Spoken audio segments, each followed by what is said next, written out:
Hi, Doc Rox here, and I am a veterinarian. At pag-uusapan naman natin ngayon kung paano nga bang mapapanatiling malinis ang paa ng inyong mga alaga. Sa bawat pagtapak nila na yan, meron niyang kasamang putek, dirt, bacteria, at possible fungi. And as a vet, usually, yan ang minsan ng pinaka-cause kung bakit nagkakaroon ng sakit ang inyong alaga. That's why, isi-share ko sa inyo yung ginagamit namin kila Chucky at dito sa clinic. Ito yung paw cleaner cup. Yan.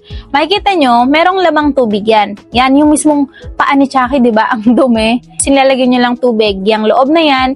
At may mga bristles kasi yan sa loob. Once na dinip natin yung kanilang paa, pwedeng twist, pwedeng up and down. And yan, makikita nyo, pag angat, tanggal na yung mismong dirt doon sa paa ni Chucky. Habang nililinisan natin siya, of course, basa yan. Pag angat, dapat meron na kayo naka-ready na towel para ma-dry out yan. So yan, ang galing, di ba?